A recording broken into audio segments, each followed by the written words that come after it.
여러분, 혹시 이런 생각 해보신 적 있으십니까? 나이 들어도 어떤 분은 늘 활기차고 멋있게 사시는데 또 어떤 분은 외롭고 힘들게 살아가십니다. 똑같이 나이를 먹는데 왜 이렇게 차이가 날까요? 정답은 단순합니다.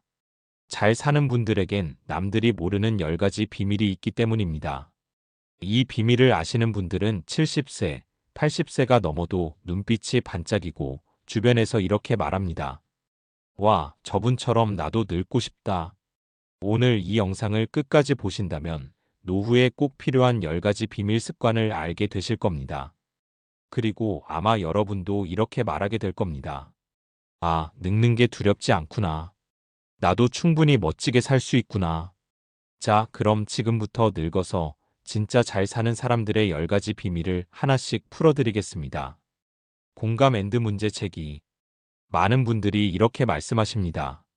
은퇴만 하면 이제 편하겠지. 연금만 잘 나오면 걱정 없을 거야.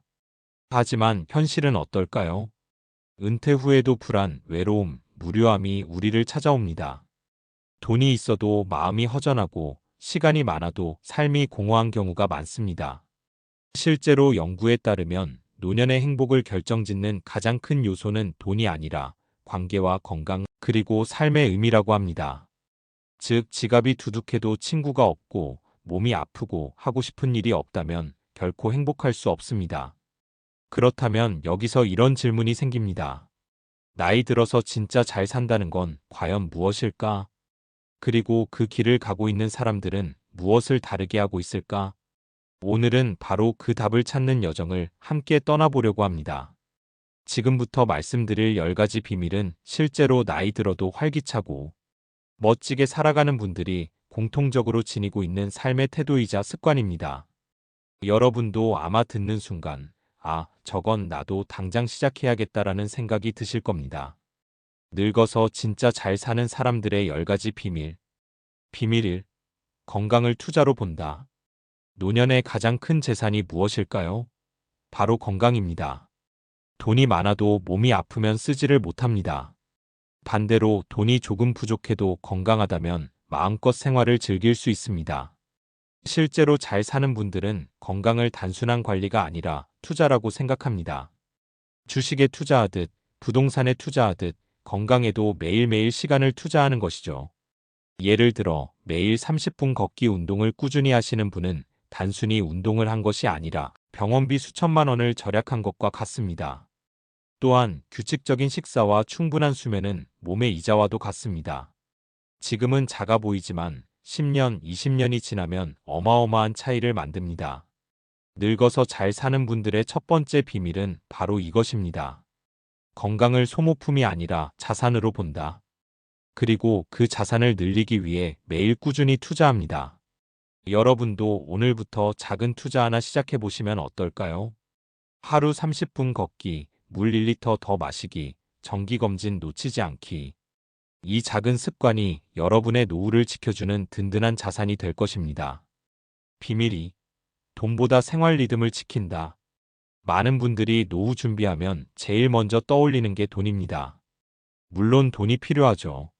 하지만 잘 사는 분들을 보면 돈보다 더 소중하게 지키는 게 있습니다.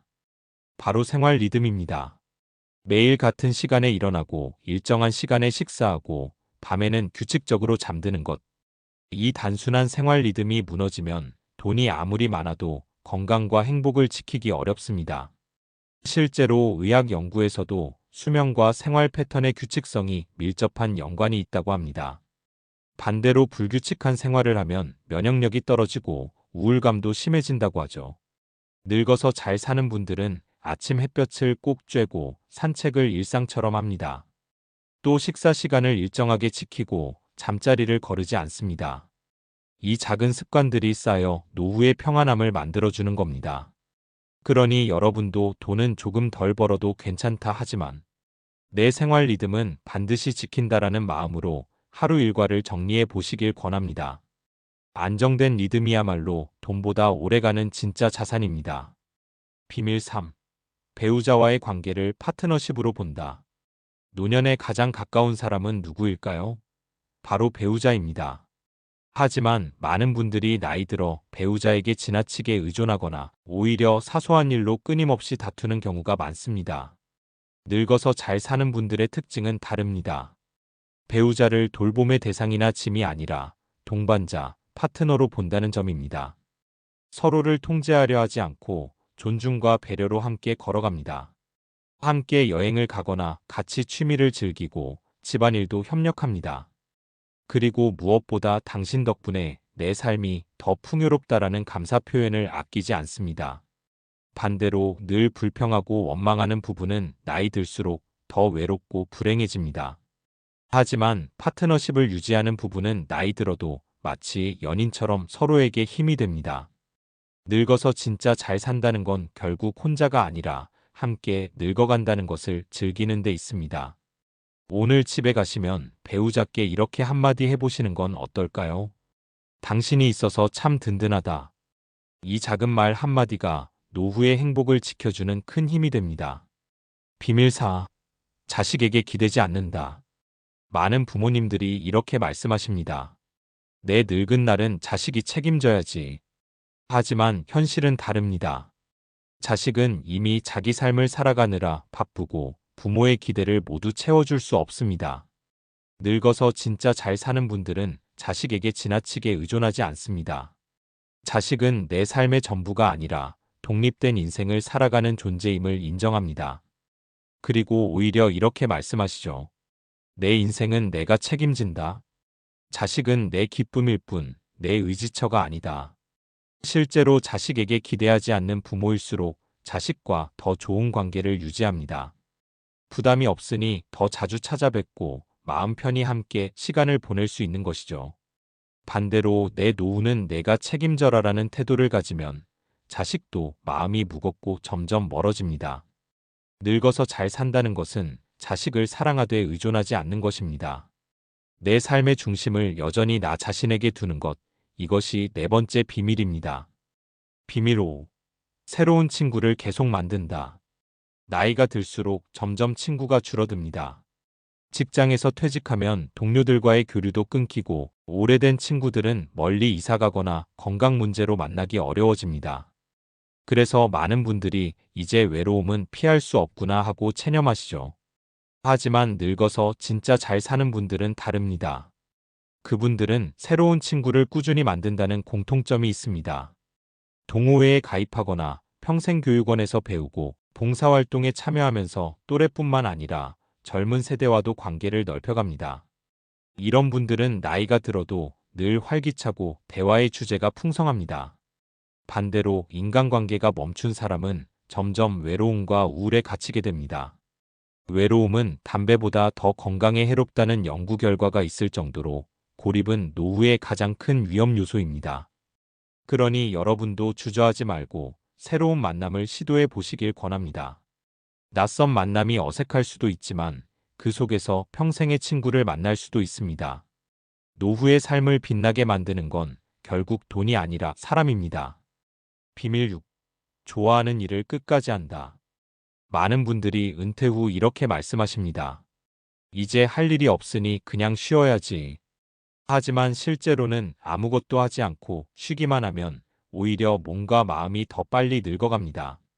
늙어서 잘 사는 분들은 공통적으로 내가 좋아하는 일을 끝까지 붙잡습니다.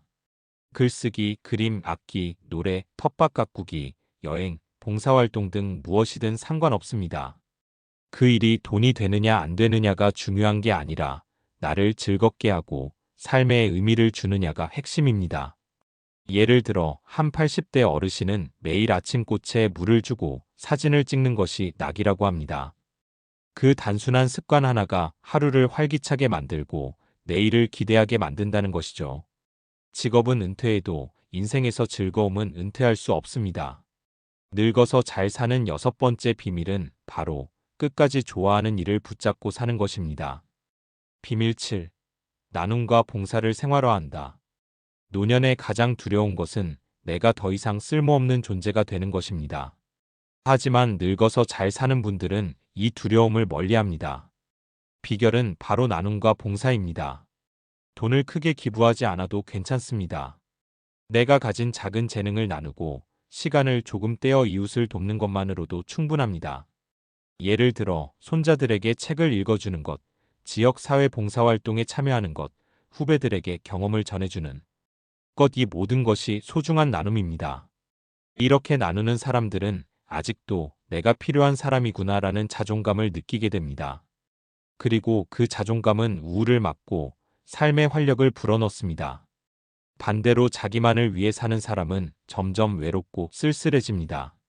하지만 베풀고 봉사하는 사람은 나이가 들어도 주변에 늘 사람들이 있고 웃음이 끊이지 않습니다. 늙어서 진짜 잘 산다는 것, 그것은 결국 내가 가진 것을 나누며 여전히 세상에 기여하는 삶을 사는 데 있습니다. 비밀 8. 배우고 도전하는 걸 멈추지 않는다. 많은 분들이 나이 들면 이렇게 말씀하십니다. 이제 새로운 건 귀찮아. 그냥 익숙한 게 편하지. 하지만 늙어서 진짜 잘 사는 분들은 다릅니다. 그분들은 나이와 상관없이 계속 배우고 도전합니다. 스마트폰을 배우기도 하고 외국어를 시작하기도 하며 새로운 요리에 도전하기도 합니다. 심지어 70대의 대학에 입학하는 분들도 계시죠. 이런 새로운 배움과 도전은 단순한 취미가 아닙니다. 뇌를 자극하고 젊음을 유지하게 만드는 비밀 약속과도 같습니다. 실제로 신경과학 연구에서도 새로운 것을 배우는 노년층은 그렇지 않은 분들보다 기억력이 오래 유지되고 우울감도 적다고 합니다. 중요한 건 완벽하게 잘하는 게 아니라 도전하는 그 과정 자체입니다. 배우는 순간 뇌는 젊어지고 도전하는 순간 삶은 다시 활기를 찾습니다. 늙어서 잘 사는 8번째 비밀은 바로 이것입니다. 새로운 것을 배우고 낯선 것에 도전하는 용기입니다. 비밀 9. 집에만 있지 않는다. 나이가 들면 점점 집에만 머무르려는 경우가 많습니다. 괜히 나가면 피곤하지, 사람 만나는 게 귀찮아하며 점점 바깥 세상과 단절되곤 합니다. 하지만 이것이야말로 노후를 가장 빨리 무너뜨리는 길입니다. 외로움과 고립은 건강을 해치는 가장 큰 위험 요인 중 하나입니다. 실제로 연구에 따르면 사회적 고립은 하루에 담배 15개비를 피우는 것만큼 건강에 해롭다고 합니다. 늙어서 잘 사는 분들은 절대 집에만 있지 않습니다. 하루에 최소한 한 번은 햇볕을 쬐며 산책을 하고 시장이나 카페, 도서관 같은 곳에 나갑니다. 이 과정에서 자연스럽게 사람을 만나고 대화를 나누며 세상과 연결되어 있음을 느끼죠. 집 안에만 있으면 세상은 점점 좁아지지만 한 발만 밖으로 나가도 세상은 다시 열립니다. 노후의 활력은 멀리 있지 않습니다. 오늘도 집 밖으로 한 걸음 내딛는 것, 그것이 진짜 잘 사는 9번째 비밀입니다. 비밀 10. 감사를 습관화한다. 늙어서 진짜 잘 사는 분들의 마지막 비밀은 바로 감사하는 습관입니다. 돈이 많아도 불평만 하는 사람은 불행합니다. 하지만 가진 게 많지 않아도 감사할 줄 아는 사람은 늘 웃으며 살아갑니다. 이 차이가 노후의 얼굴을 완전히 바꿔놓습니다. 실제로 하루에 한 가지씩 감사한 일을 적는 감사일기는 우울증 예방과 수명 연장에도 효과가 있다고 합니다. 오늘도 햇볕이 따뜻해서 좋다. 아침에 맛있는 밥을 먹을 수 있어. 고맙다. 전화해준 친구가 있어서 든든하다. 이런 작은 감사들이 쌓이면 노후는 훨씬 더 풍요로워집니다. 감사는 단순한 마음가짐이 아니라 노년을 가장 아름답게 빛나게 하는 내적 화장품입니다. 늙어서 잘 사는 10번째 비밀은 바로 작은 것에도 감사하며 하루를 채우는 습관입니다. 여러분도 오늘 자기 전에 감사한 일 3가지를 떠올리며 하루를 마무리해 보시길 바랍니다. 그 작은 실천이 내일의 얼굴을 환하게 만들어줄 것입니다. 실천 가이드. 지금까지 말씀드린 10가지 비밀은 거창해 보이지만 사실 작은 습관 하나하나에서 시작됩니다. 중요한 건 전부 다 완벽하게 하겠다가 아니라 오늘 당장 한 가지라도 실천하는 것입니다. 예를 들어 이렇게 시작해 보실 수 있습니다. 건강. 오늘 저녁부터 10분만 걸어보기. 생활 리듬. 내일부터는 기상 시간을 일정하게 지키기. 배우자와의 관계. 오늘 집에 가서 고맙다는 말 한마디 해주기. 자식에게 기대지 않기. 내 생활을 스스로 계획하고 자식은 보너스로 여기기. 친구 만들기. 이번 주 안에 오래된 지인 한 명에게 먼저 연락하기. 좋아하는 일. 언젠가 해야지 미루던 취미를 이번 달부터 시작하기. 나눔과 봉사. 큰 게 아니어도 좋습니다. 동네 작은 봉사. 모임이나 교회, 복지관 문의하기. 배우고 도전하기. 유튜브 강의, 평생교육원, 온라인 강좌 중 하나 등록하기. 집에만 있지 않기. 매일 최소한 15분은 밖으로 나가기. 감사 습관. 오늘 밤부터 감사한 일 3가지 적어보기. 이처럼 한 번에 다 하려고 하면 힘들지만 단 한 가지라도 꾸준히 하면 놀라운 변화가 찾아옵니다. 그리고 그 작은 변화가 쌓여서 여러분의 노후를 완전히 바꿔놓게 될 것입니다. 늙어서 진짜 잘 사는 삶은 멀리 있지 않습니다. 바로 오늘 여러분이 내리는 작은 선택에서 시작됩니다. 오늘 우리는 늙어서 진짜 잘 사는 사람들의 10가지 비밀을 함께 살펴봤습니다. 다시 정리해보면 건강을 투자로 보고 생활 리듬을 지키며 배우자를 파트너로 여기고 자식에게 기대지 않고 새로운 친구를 만들고 좋아하는 일을 끝까지 하고 나눔과 봉사를 생활화하며 배우고 도전을 멈추지 않고 집에만 있지 않고 마지막으로 감사하는 습관을 가지는 것이었습니다. 이 10가지는 절대 어려운 게 아닙니다. 단 한 가지라도 지금부터 시작한다면 여러분의 노후는 훨씬 더 빛나고 더 행복해질 수 있습니다. 이제 여러분께 질문을 드리고 싶습니다. 오늘 말씀드린 10가지 중 지금 당장 실천할 수 있는 것은 무엇인가요? 댓글에 남겨주시면 서로의 삶에 큰 힘이 될 것입니다. 이 영상이 마음에 와닿으셨다면 좋아요와 구독 눌러주시고 주변 분들과도 꼭 공유해주세요. 여러분의 노후가 더 풍요롭고 행복해질 수 있도록 앞으로도 좋은 이야기를 나누겠습니다. 오늘도 함께 해주셔서 감사합니다.